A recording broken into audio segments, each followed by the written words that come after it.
Hello, everybody. Welcome to whichenglish.com. And today's interview is with David Marsh from the Guardian newspaper to talk about his new book, For Who the Bell Tolls. So, welcome, David. My pleasure. I just thought, first of all, if you could tell me a little bit about your background at the sort of coming up and how you got to the Guardian newspaper. Okay. Well, I've been a journalist now for just under 40 years, and that's all I know how to do, really. But I started off as a reporter on a local paper in Kent and just kind of worked my way up, and I edited local weekly papers in Worcestershire and South East London, and then a newspaper called The Independent started up in 1986, and I managed to get onto the launch team there and stayed there for quite a long time. And then I accidentally got a job on the Financial Times because there was a different David Marsh, and they thought they were getting him, and they got me. So I left there after a few weeks and came to the Guardian. That was in 1996, and I've been here ever since. And I'm the production editor of the paper, so I'm the person who's responsible for the nickname the Graniad because of all the alleged spelling mistakes.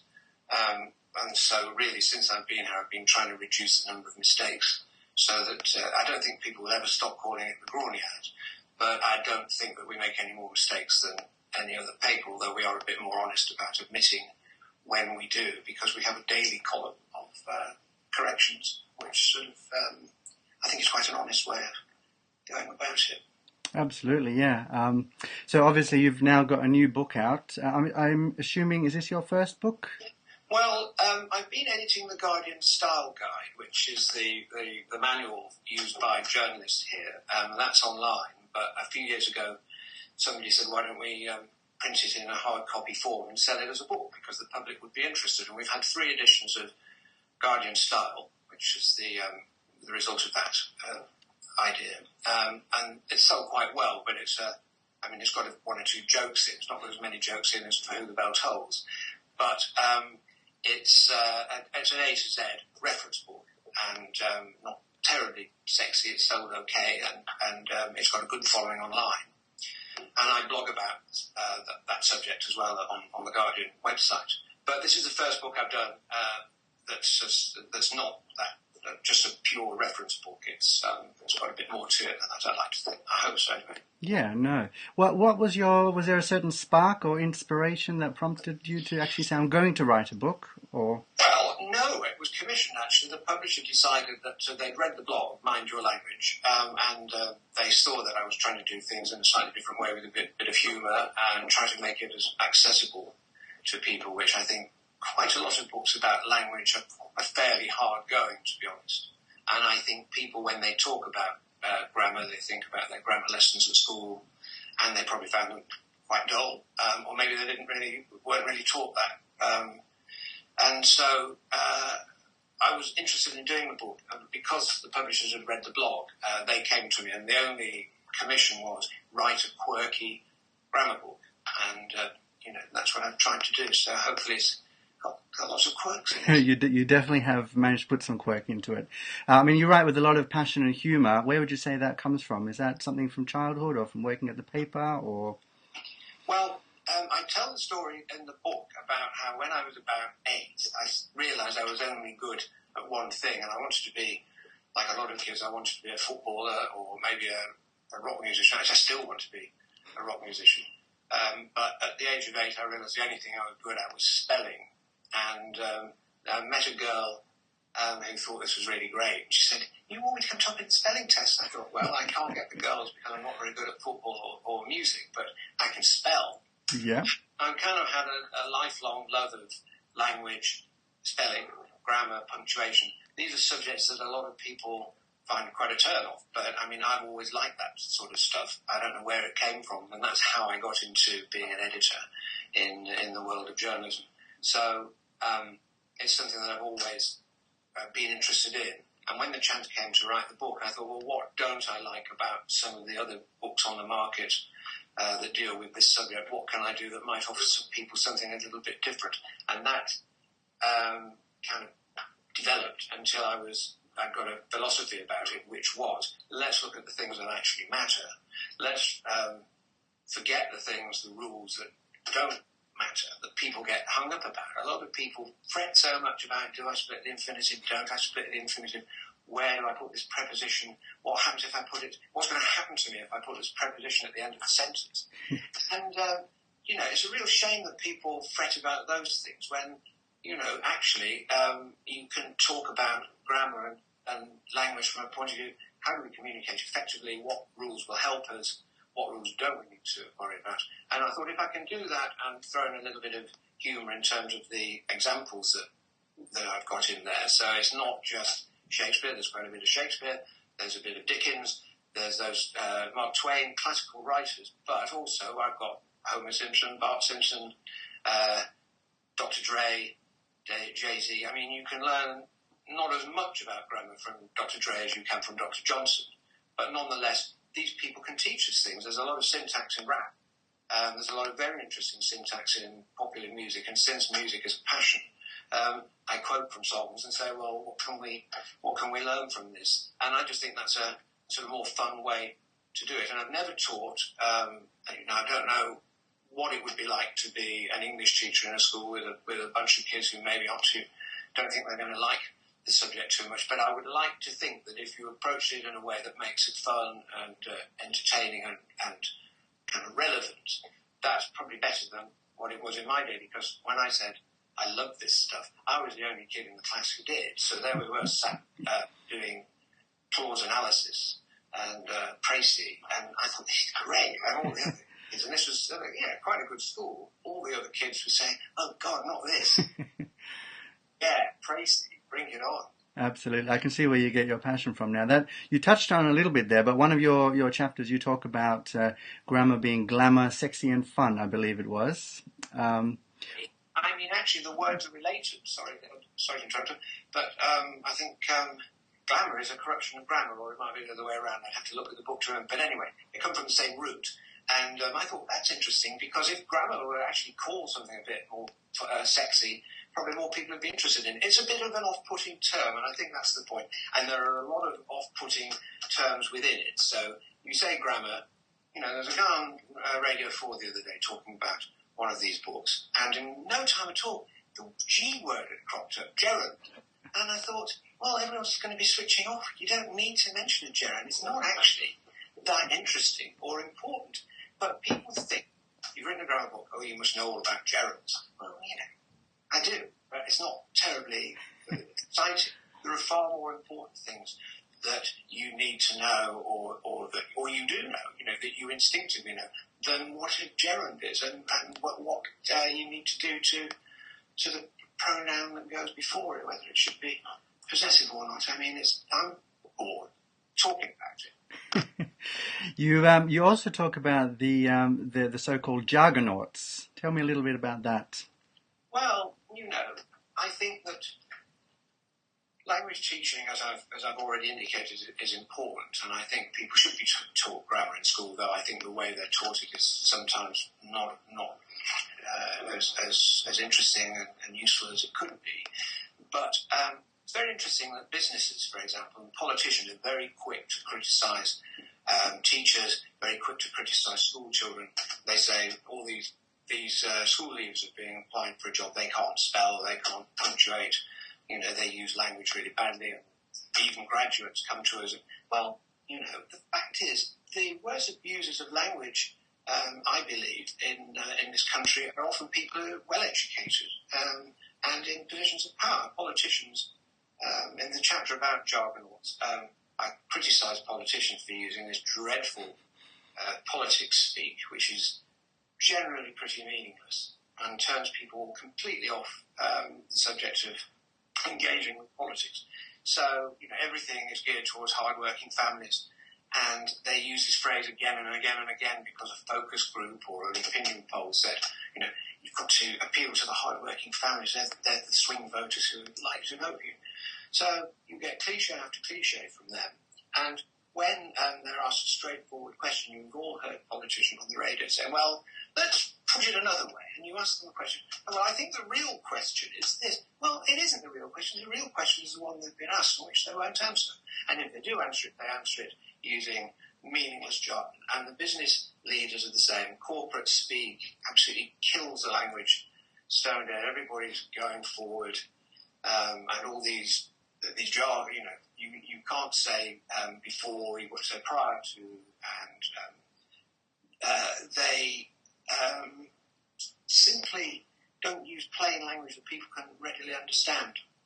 And I think it's much easier to criticise teachers and schools rather than look at your own use of language. I mean, everyone makes fun of, say, estate agents for their, deceptively this and deceptively that, and their awful language that they use in their advertisements. So, and there's a lot of businesses that don't seem to know the basics themselves. So I think it ill behoves them to criticise others. And the final example I would give, Tesco. Okay, everyone makes fun of the little local greengrocer who puts an apostrophe in the plural of carrots, and so fair enough. There shouldn't be an apostrophe in the plural of carrots. But my local Tesco thinks women's is spelled without an apostrophe, and so you go into the clothing department and it says there's a sign that says kids, there's a sign that says men's, and there's a sign that says women's. Now, I'd accept kids, men and women, but if you're going to say men's, as in clothes, and women's, it needs to have an apostrophe in there. It hasn't. And I think that is as bad a mistake as any school kid's going to make. So, and what is the school kid going to say when he's going to think when he goes into the shop? And this is a store, it's the biggest grocer in the country. It presumably employs a lot of well-educated people. They can't even get the apostrophe right on their signs. Exactly. And it's just shocking, really. It's just there's no excuse for it. Yeah. You obviously in your book, For Whom the Bell Tolls, you talk about a lot of the things not to do, some of the myths and non-rules, as you call them. What are some of the things that people should be focusing more on rather than the gerunds and the non-rules? Well, I think that if you start from the basis of what is the object of language, what are we trying to do here? It's about communicating clearly, which is why we don't want to use the jargon and the cliches that the politicians and the business people use. So it all boils down to how can I get my message across clearly for the context in which I'm using it? And it will vary. This is why people who say, oh, that's wrong and it's always wrong, are wrong, in my opinion. Because, for example, you would use a different kind of language when you send a text or when you do a status update on Facebook than when you write. By the way, I just said different than, which a lot of people would say, what a terrible mistake. Very frowned upon because it's supposed to be different from, but there I was instinctively saying different than. So maybe it's not so bad after all.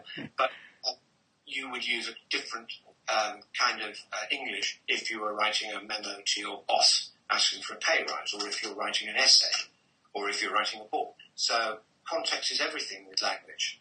And I think that some things that would be wrong or unwise in a very formal context, where you might even need to know when you use whom and when you use who, which is what the title of the book plays on.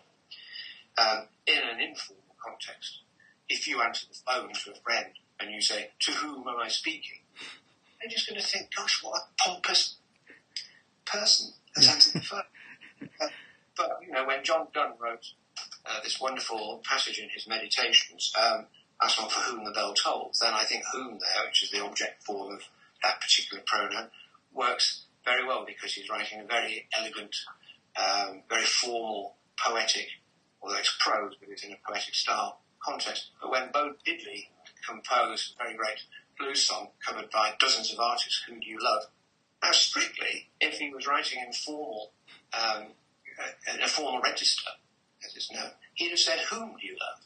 But any band that goes on stage and starts singing, whom do you love, they're going to look as silly, as could be. So I think that it's a good idea to know when strictly you should use whom and when you should use who, but actually there will be contexts in which either or both work equally well. And that's the kind of message I'm trying to get across. Not that these things don't matter.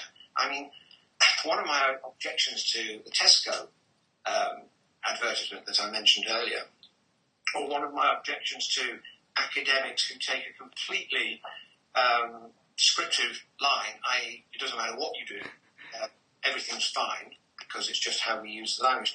I don't think that's sensible, because when they are applying for jobs, if you apply for a job in Tesco and you put all the apostrophes in the wrong place and say, I want to work in women's, they're going to say, well, this bloke looks illiterate, I'm not going to employ him. So actually you need to know the formal stuff or for certain things that you might be doing, such as writing formally or applying for a job, which is why so many people seek help with their CVs, because they want to make them perfect, and that's a very good idea because you don't want to put off a prospective employer.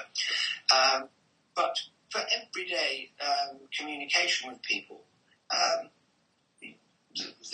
we all do it. I mean, everyone communicates, and I think that the people who've written some traditional grammar books have a tendency to point the finger and say, oh, it's text messaging awful, it's dumbing down the language.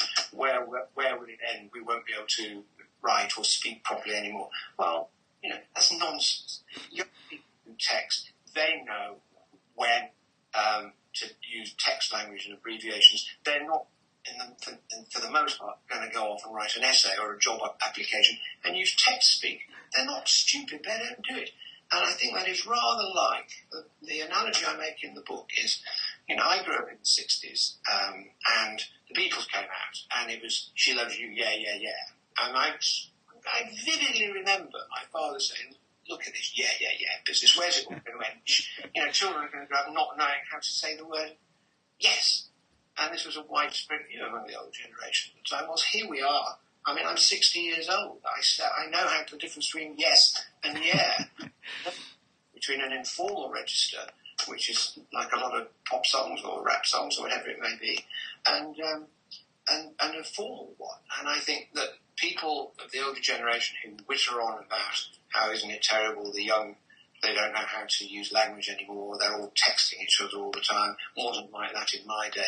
I mean, I think that is just what old people say. And the kids of today will be saying, when they are 60 years old, they're going to be sitting and doing an interview and saying, it's terrible. Now, when I was texting when I was young, we used to care about how we did it, and it's all gone to seed. I think that's just a natural thing that people do. And just one other point that's occurred to me while we were talking about music, and talking about this whole business about traditional grammar being a turn-off. If I say the word pronoun, already I can hear people switching off. It sounds intrinsically dull and technical, and people don't really want to talk about pronouns. But if you listen to, say, Me, Myself and I by De La Soul, yep, with video on YouTube, it's great, it's funny, it's clever, it plays around with the fact that there are three people in De La Soul, and so it's me, myself and I, but also that can be one person. Yep. It tells you pretty much all you need to know about the first person pronoun, whether it's an object, me, subject, I, or a reflexive, myself. And I think you can learn a lot by looking into those sorts of areas that might not naturally have occurred to people when they've been teaching English in the past. That's a lot more interesting watching that video, and it will teach you a lot more than me blathering on about, when you're writing with a pronoun, you have to say myself in certain reflexive contexts and emphatic contexts. And, you can get it all from De La Soul and enjoy the music at the same time. Would you say it's inevitable that people who are journalists or have a journalism background, who are at the coalface of sort of writing every day, are going to be more successful in communicating something like teaching language or pointing the way? Well, that's a very interesting question. People are often quite critical of English as written by journalists, and either it's a bit long-winded and dull in papers like mine or the Telegraph or the other broadsheets, or else it's all too, staccato and drama. And last night the government faced a bombshell when in tabloids, and I think there is criticism that can be levelled at newspapers because they have their own forms of jargon.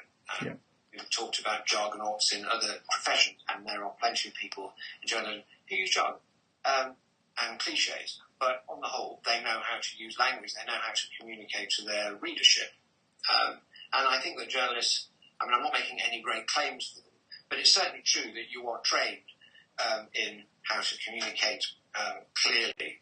I mean, that's what we learn when we start. And I think that, therefore, a book that is about grammar, but is aimed I tried to write it in an accessible way so that people could understand it. That was my aim, and I think a journalist is quite well placed to do that. And I think that the trouble is, with a lot of these books, they're either by people who are sort of good at communicating a message, or they're written by academics who know the subject inside out. Yeah. You get that many people who've studied language and who also are good at the first part. So books written by academics tend to be large. There are exceptions, such as David Crystal, who's an absolute genius and my hero, and he can do it. But very few academics have his knack of being able to get the message across simply, which is what journalists do tend to have. And I have studied linguistics at master's level at University College London, so I don't claim to be an expert at all, but I know a bit about it. Yep. You ally that to the journalism, and that's why I hope that this is coming at it from a slightly different position. Absolutely, yeah, you definitely do that. So then, shifting gears slightly then, you're also the editor of the Guardian-style Twitter feed. Can you give us a little bit of an insight what life is like on the other side? Is it just you or a team, or...? Well, there are two of us, but my colleague Amelia has been on maternity leave for the best part of a year, so there's only the two of us. And although I occasionally say on Twitter, don't worry, the children are here and the dog's here, we'll manage somehow, I try to create this impression that there's a sort of little community of us. And we do have children and dogs, but I mean, it is mainly, it is just the two of us. And because she's not been here, it has fallen to me for the last year or so. I was very sceptical about Twitter, when, like, I think probably most people are, because it sounded just like Facebook update, and I've never done a Facebook update. I don't think it's very interesting if you say, I'm just having a cup of tea. And once you get into Twitter and see just what a fantastic tool it is for communicating with people on any subject you like, it's absolutely marvellous. Every interest that I have, including this one, including language, there are experts out there tweeting about it, tweeting more to the point, you can't say that much in 140 characters, but they will tweet a link to their blog or to some book that you may not be aware of. And I've made friends through this Twitter feed all over the world with people. And it's been, sort of, just from a social point of view, it's been great. From the point of view of the language, well, you learn from other people. And I've got 44,000 followers on Twitter, and which has taken about 3 years to build up that following. Yeah. And they fall into two main categories. People who ask questions, often because something has cropped up in the office. Is it who or who? Which I like to reply to and help them where I can. I mean, it's not a 24-hour service, and sometimes people in America and Australia get a bit impatient because what's happened to Guardian Star? Where's my answer? But then, there are other people who just have interesting thoughts and things that they want to share about their language experiences, which is also good. And in fact, at the back of the book, instead of the conventional bibliography, which again, I think that's something that nobody ever reads. I know I don't, unless you're a student and you have to look up another book that you want to quote to make your essay sound better. I think the bibliographies is a great sort of ignored thing at the back of books. So with mine, I've tried to make it more interesting by listing 20 books or blogs that I did use to help me write this one. They're sources, and I wanted to give them due credit. But also, in several cases, they are blogs that I would not have known about had it not been for Twitter.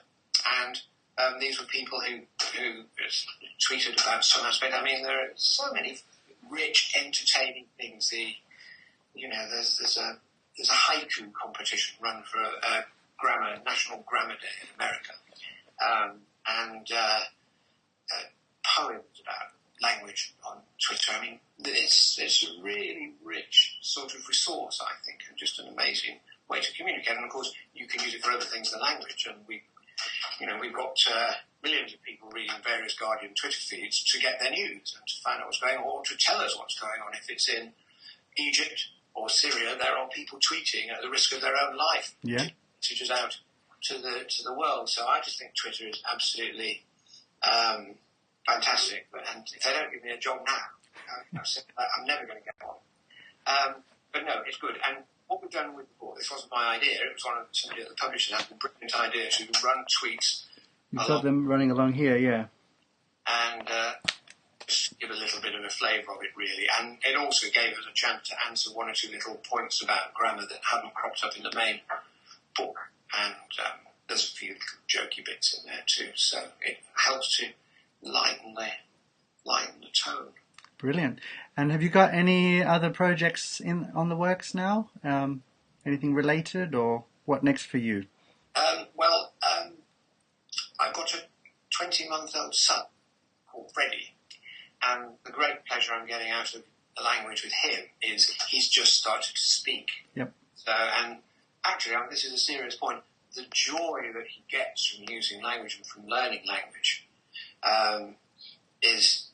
enforces to me my point that language should not be, oh no, these terrible rules, what can I do, where can I put the infinitive and so on. He's running around saying, hat, hat, because he's just learned the word hat. Yes. So it's a hat on his head and goes around saying hat. And he's just learned his first 3-word phrase, see you soon. And so when we started reacting with delight, he now goes all everywhere saying, see you soon, see you soon, see you soon. So this is probably going to be a long-term project for me. And I've probably got at least 18 years of this before we managed to pack him off to university, by which time, or to a job, by which time I should be a very old man. So the short answer to your question is no. Bringing Freddie up. Brilliant. Thank you very much, David, for speaking to me today, and all the best for the future then. Thanks, I really enjoyed it. Thank you. Goodbye.